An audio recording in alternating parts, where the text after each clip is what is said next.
اما بعد فاعوذ باللہ من الشیطان الرجیم بسم اللہ الرحمن الرحیم وَلَقَدْ خَلَقْنَاكُمْ ثُمَّ صَوَّرْنَاكُمْ ثُمَّ قُلْنَا لِلْمَلَائِكَةِ اسْجُدُوا لِآدَمَ فَسَجَدُوا إِلَّا إِبْلِيسَ لَمْ يَكُنْ مِنَ السَّاجِدِينَ۔ اور ہم نے تم کو پیدا کیا، پھر تمہاری صورت بنائی، پھر ہم نے فرشتوں سے کہا کہ آدم کو سجدہ کرو، تو ابلیس کے سوا سب نے سجدہ کیا اور وہ سجدہ کرنے والوں میں شامل نہ ہوا۔ اس آیہ مبارکہ کے ضمن میں حضرت سیدنا آدم علیہ نبینا علیہ الصلوۃ والتسلیم کی حیات مبارکہ عرض کرتا چلا آ رہا ہوں جی، اور آج ایک خاص حدیث پاک کی طرف ارادہ ہے عرض کرنے کا۔ اللہ سے توفیق مانگتا ہوں جی، اللہ کما حق کو بیان کرنے کی توفیق عطا فرمائے۔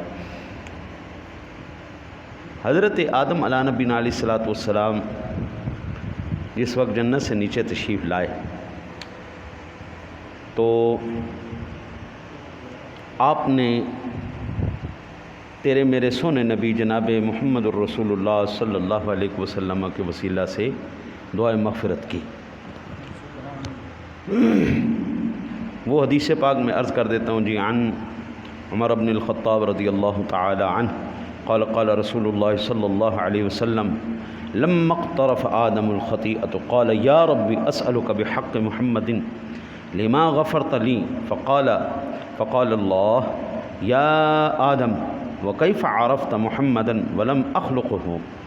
قال يا ربي لأنك لما خلقتني بيدك ونفخت في من روحك رفعت رأسي فرأيت على قوائم العرش مكتوبا لا إله إلا الله محمد رسول الله فعلمت أنك لم تضف إلى اسمك إلا أحب الخلق إليك فقال الله صدقت يا آدم إنه لا أحب الخلق إلي ادعوني بحقي فقد غفرت لك ولولا محمدا ما خلقتك۔ رواه الحاکم والبیہقی وابن عساکر وقال الحاکم هذا حدیث صحیح الاسناد۔ اس حدیث پاک کے اندر حضرت عمر بن خطاب رضی اللہ تعالیٰ عنہ روایت کرتے ہیں کہ نبی اکرم صلی اللہ علیہ وسلم نے ارشاد فرمایا، جب آدم علیہ نبینا علیہ الصلوۃ والسلام سے بھول سرزد ہو گئی، ہاں جی، خطیئتوں کا لفظ خطا کے لیے ہے اور ہم یہاں پر بھول ترجمہ کریں گے۔ انبیاء کا ایک وقار اور عزت ہے، تو جب ان سے بھول سرزد ہوئی تو انہوں نے بارگاہ الہی میں عرض کیا، اے پاک پروردگار عالم، میں تجھ سے محمد صلی اللہ علیہ وسلم کے وسیلے سے سوال کرتا ہوں، میری مغفرت فرما۔ اس پر اللہ وحدہ لا شریک نے ارشاد فرمایا، اے آدم، تو نے محمد صلی اللہ علیہ وسلم کو کس طرح پہچانا، حالانکہ ابھی تک تو میں نے انہیں پیدا بھی نہیں کیا۔ ظاہری بات ہے، پہلے انسان حضرت آدم علیہ السلام ہے، تو پوچھا ابھی تک تو میں نے ان کو پیدا ہی نہیں کیا، تو نے کیسے پہچان لیا؟ تو آدم علیہ السلام نے عرض کیا، اے پاک پروردگار عالم، جب تو نے اپنے دست قدرت سے مجھے تخلیق کیا اور اپنی روح میرے اندر پھونکی، میں نے اپنا سر اٹھایا تو عرش کے ستونوں پر، ہر ستون پر عرش کے، یہ آپ دیکھ رہے ہیں مسجد کے اوپر کے چھت کے کنارے، یہاں پہ کیا لکھا ہوا ہے جی؟ لا الہ الا اللہ محمد الرسول اللہ، لا الہ الا اللہ محمد یہ پوری مسجد میں ہے۔ آپ اوپر چلے جائیں، اوپر آپ کو ایسا ملے گا، آپ نیچے چلے جائیں، ہر جگہ پہ، ہر ستون پہ، ہر پلر پہ آپ کو یہاں پہ۔ تو آدم علیہ السلام کہتے ہیں، یا اللہ، میں نے تو جنت کے ہر ستون پر، ہر اس مقام پر میں نے لا الہ الا اللہ محمد الرسول اللہ صلی اللہ علیہ وسلم لکھا ہوا دیکھا، تو میں نے جان لیا کہ تیرے نام کے ساتھ اسی کا نام ہو سکتا ہے جو تمام مخلوقات میں سب سے زیادہ تجھے محبوب ہے۔ اس پر اللہ تعالیٰ نے فرمایا، اے آدم، تو نے سچ کہا، مجھے ساری مخلوق میں سب سے زیادہ محبوب وہی ہیں۔ اب جب کہ تم نے ان کے وسیلے سے مجھ سے دعا کی ہے تو میں نے تجھے معاف فرما دیا، اور اگر محمد صلی اللہ علیہ وسلم نہ ہوتے تو میں تجھے بھی اور اس کائنات کو بھی تخلیق نہ کرتا۔ اس حدیث پاک کو کس کس محدث نے نقل کیا ہے، ان میں سے چند کا میں نام لے لیتا ہوں جی۔ امام حاکم نے مستدرک میں اس کو نقل کیا دوسری جلد میں، اور 4228 نمبر پر یہ روایت لے کے آئے۔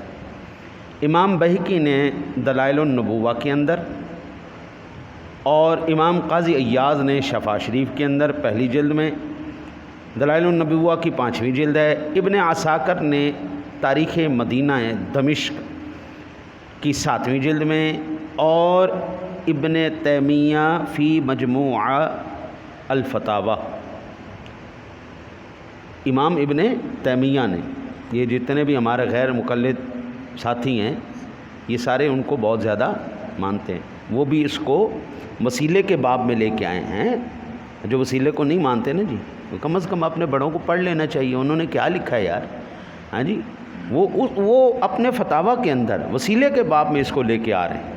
ٹھیک ہے جی، اللہ آپ کی خیر کرے۔ اس کے بعد اس کے اندر امام ابن کثیر نے البدایہ والنہایہ کے اندر، اور امام سیوطی نے خصائص الکبریٰ کے اندر، ابن سرایا فی صلاح المؤمن فی الدعاء کے اندر اس روایت کو لے کے آئے ہیں۔ یہ روایت سندن امام حاکم کہتے ہیں بالکل ٹھیک ہے۔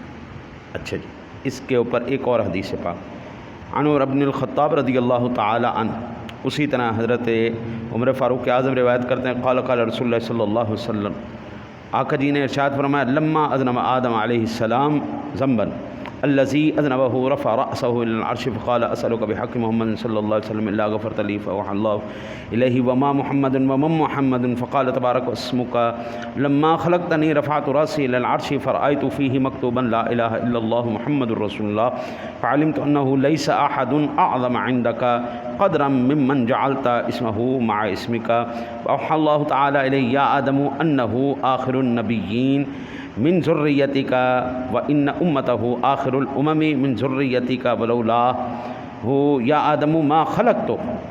امام طبرانی نے اس روایت کو نقل کیا ہے۔ حضرت عمر بن خطاب سے روایت، حضور نبی اکرم صلی اللہ علیہ وسلم نے فرمایا، جب آدم علیہ السلام سے لغزش سرزد ہو گئی، بھول ہو گئی، تو انہوں نے اپنا سر آسمان کی طرف اٹھایا اور عرض گزار ہوئے، یا اللہ اگر تو نے مجھے معاف نہ کیا تو میں تیرے محبوب جناب محمد رسول اللہ صلی اللہ علیہ وسلم کے وسیلے سے تجھ سے سوال کرتا ہوں کہ تو مجھے معاف فرما دے۔ تو اللہ تعالیٰ نے وہی نازل فرمائی، محمد مصطفیٰ کون ہیں؟ بس حضرت آدم علیہ السلام نے عرض کیا ہے، مولا تیرا نام پاک ہے، جب تو نے مجھے پیدا کیا تو میں نے اپنا سر تیرے عرش کی طرف اٹھایا، وہاں میں نے لا الہ الا اللہ محمد الرسول اللہ لکھا ہوا دیکھا، میں جان گیا کہ یہ ضرور کوئی بڑی ہستی ہے جس کا نام تو نے اپنے نام کے ساتھ ملایا ہے۔ بس اللہ تعالیٰ نے وہی نازل فرمائی، اے آدم وہ محمد صلی اللہ علیہ وسلم تیری نسل میں سے آخری نبی ہیں، ان کی امت بھی تیری نسل کی آخری امت ہوگی، اور اگر وہ نہ ہوتے تو میں تجھے بھی پیدا نہ کرتا۔ حضرت جی بے شمار امام حاکم نے اس کو کہا، یہ اس کی اسناد بالکل ٹھیک ہیں۔ اچھا جی، بعض ساتھی علامہ ذہبی کا حوالہ دے کے کہتے ہیں جی یہ روایت درست نہیں، موضوع ہے۔ موضوع کہتے ہیں من گھڑت اور جھوٹی روایت کو۔ اچھا جی، انہوں نے یہ لکھ تو دیا ہے لیکن انہوں نے وجہ کوئی نہیں بتائی کیوں من گھڑت ہے جی۔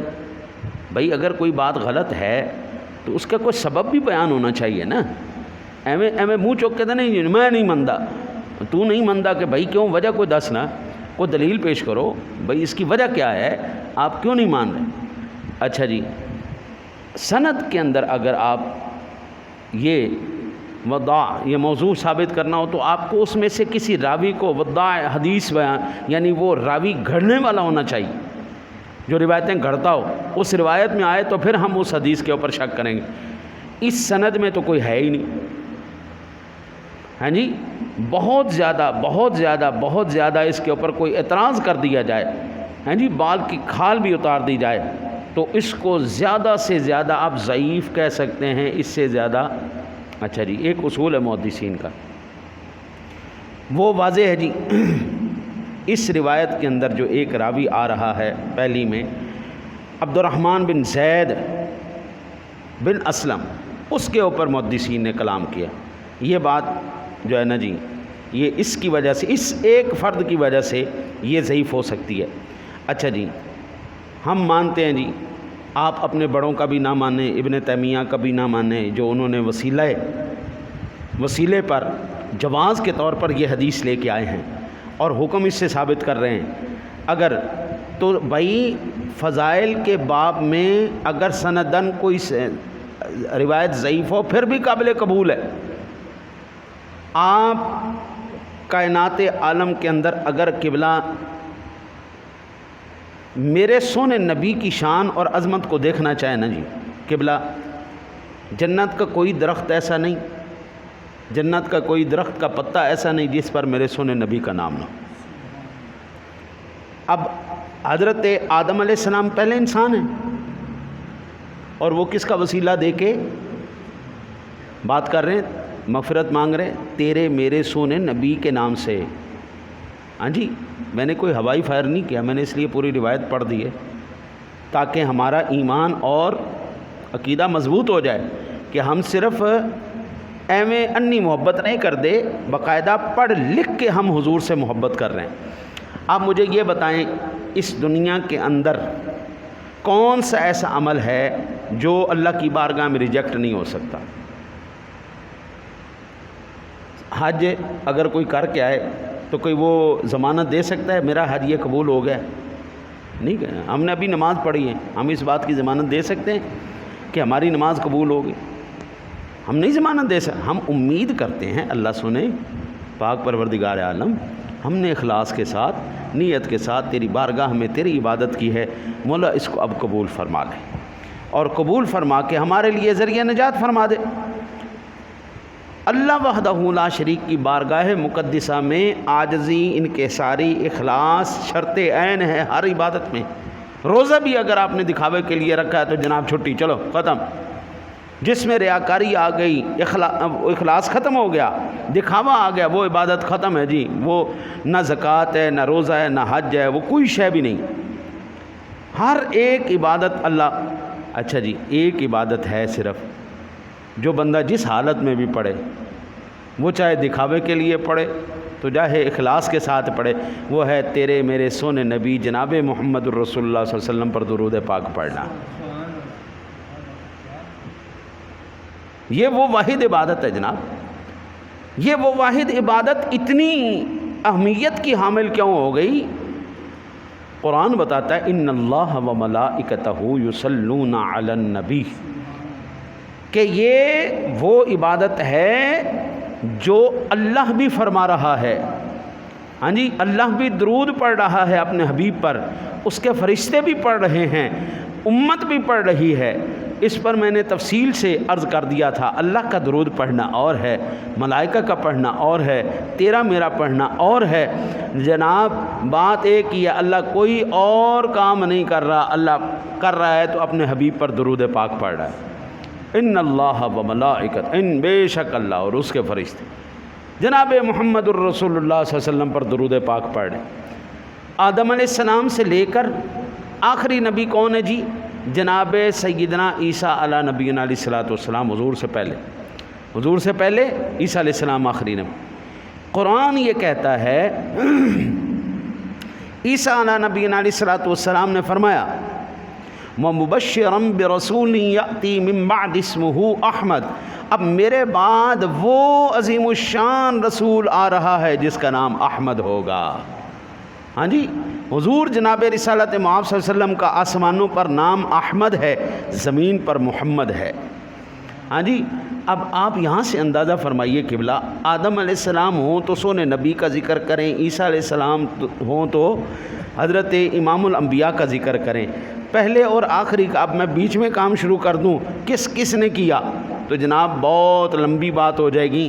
ایک آخری بات آپ سماعت فرمائیں، اولو العزم رسولوں میں سے جو جد الانبیاء کہلائے ہیں ان کا نام ہے جناب ابراہیم خلیل اللہ علی نبینا علیہ الصلوۃ والتسلیم کی ذات گرامی۔ یہ جد الانبیاء، آپ کی نسل پاک کے اندر 4000 انبیاء کرام تشریف لائے۔ ہیں سواد نہیں آ گیا؟ 4000 آپ کی نسل پاک میں انبیاء کی فہرست ہے، اور جی وہ کہتے ہیں ربنا وابعث فیہم رسولا من انفسہم یتلو علیہم، اے اللہ تو رسول نہیں دے دیتا ہمیں، ہاں جی وہ عظیم الشان رسول جس کا تو نے وعدہ کیا تھا، یا اللہ وہ نہیں مجھے عطا فرما دیتا؟ تو آپ اندازہ کریں قرآن پاک کے اندر حضور کی دعائیں ابراہیم علیہ السلام بھی کر رہے ہیں، آدم علیہ السلام بھی کر رہے ہیں، عیسیٰ علیہ السلام بھی، موسیٰ علیہ السلام کے کتنے واقعات ہیں، تمام کے تمام انبیاء کرام علیہ السلام سے وعدہ لیا گیا۔ وَإِذْ أَخَذَ اللَّهُ مِيثَاقَ النَّبِيِّينَ لَمَا آتَيْتُكُم مِّن كِتَابٍ وَحِكْمَةٍ ثُمَّ جَاءَكُمْ رَسُولٌ قرآن کہتا ہے ہم نے اس خاص رسول کے بارے میں، اپنے عظیم الشان رسول کے بارے میں ہم نے وعدہ لیا سارے نبیوں سے۔ حضرت جی پھر مجھے یہ بتائیں، پھر ہم دن رات اٹھتے بیٹھتے عشق رسول کی بات کیوں نہ کریں؟ ہم محبت رسول کی بات کیوں نہیں کریں؟ ہم تو یہ کہتے ہیں میں سو جاؤں یا مصطفیٰ کہتے کہتے، کھلے آنکھ صلی اللہ کہتے کہتے، میرا سونا بھی سونے تیرے نام پر ہو، میرا جاگنا بھی تیرے نام پر ہو، میرا ہر ایک زندگی کا لمحہ تیرے عشق کے اندر غرق ہو۔ یا رسول اللہ ہماری جانیں بھی آپ پر قربان ہیں، ہمارے مال بھی آپ پر قربان ہیں، ہماری عزتیں آبرو بھی آپ پر قربان۔ تو ہم پھر اپنی اولاد کو اپنے سینوں کے اندر عشق رسول، ان کے سینوں میں عشق رسول کو کیوں معجزہ نہ کریں؟ قبلہ ہم کوئی ایویں نہیں کسی کے پیچھے چل پڑے، ہم اس کے چلے پیچھے ہیں جو محبوب خدا ہے، جو محمد مصطفیٰ ہے، جو امام الانبیاء ہے۔ اللہ سے دعا ہے اللہ تعالیٰ آپ کو مجھے حضور کی سچی محبت نصیب فرمائے۔